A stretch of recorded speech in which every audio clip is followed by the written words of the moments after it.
Hello everyone, welcome back to my YouTube channel. कैसे हैं आप सब? कमेंट करके ज़रूर बताइएगा। और ये वाला जो साइन है, ये तो आपको पता ही होगा किस चीज़ का साइन है। तो ये है हमारे आईसीडीएस डिपार्टमेंट का।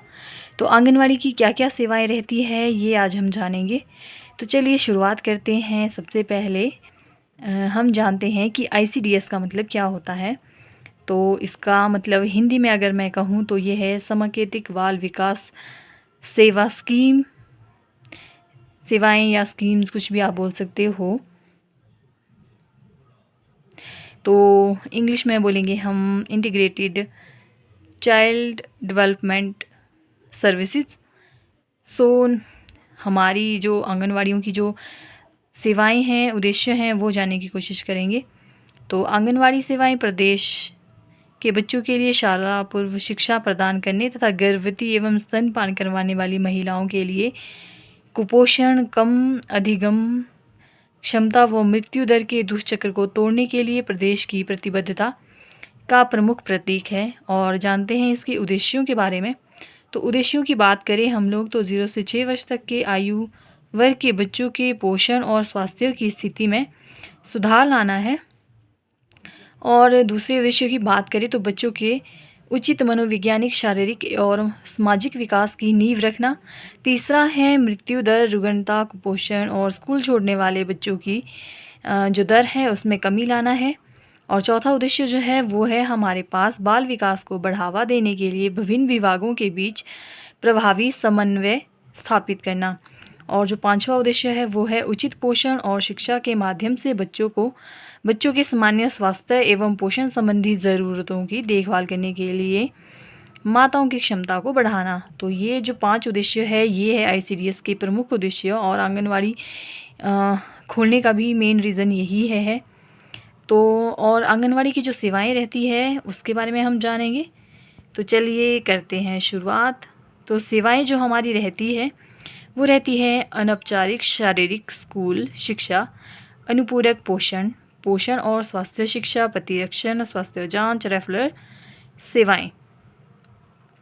और बात करते हैं हम लाभार्थियों की। तो लाभार्थी रहते हैं हमारे मुख्य तौर पर 0 से 6 वर्ष के बच्चे, गर्भवती महिलाएं, धात्री महिलाएं, किशोरियां। अब किशोरों को भी जो है जोड़ा गया है ताकि उन लोगों को भी, किशोरों को भी जो है सुविधाएं दी जा सके। उनके लिए भी आईएफए टैबलेट वगैरह, आयरन की टैबलेट वगैरह मुहैया कराए जाए, क्योंकि कहीं ना कहीं बच्चों, किशोरों के लिए भी उतना ही अनिवार्य है जितना कि किशोरियों के लिए। तो पिछले कल हम लोगों ने जाना था कि बाल संरक्षण के सुनहरे 1000 दिनों के बारे में। आज हम जानेंगे बाल संरक्षण सेवा योजनाओं के बारे में।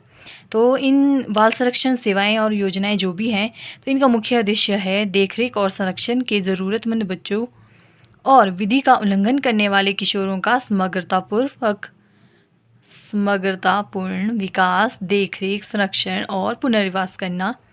लक्ष्य है देखरेख और संरक्षण के ज़रूरतमंद अनाथ, असहाय, परित्यक्त बच्चे और विधि का उल्लंघन करने वाले किशोर। और सेवाएं हैं उन लोगों के लिए। तो किशोर न्याय अधिनियम के अंतर्गत पंजीकृत बाल देखभाल संस्थाओं में बच्चों को निःशुल्क आवास एवं भोजन की सुविधाएं प्रदान करना। सरकारी स्कूलों में निःशुल्क शिक्षा, सरकारी अस्पतालों में निःशुल्क चिकित्सीय सुविधा, बाल देखभाल संस्थाओं में रह रहे बच्चों को 10वीं अथवा जमा 2 कक्षा के बाद औद्योगिक प्रशिक्षण संस्थानों एवं पॉलिटेक्निक शिक्षण संस्थानों आदि में व्यावसायिक शिक्षा की सुविधा, बशर्ते वे नियमानुसार प्रवेश लेने में सफल हों।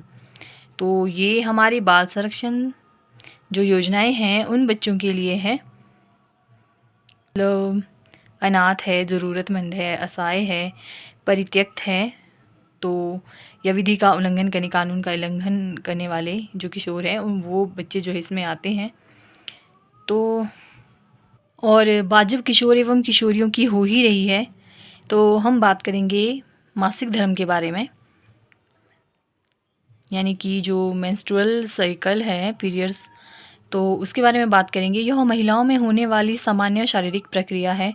पीरियड के दौरान साफ़ सफाई और खान पान का खास ध्यान रखना चाहिए किशोरियों को और महिलाओं को भी।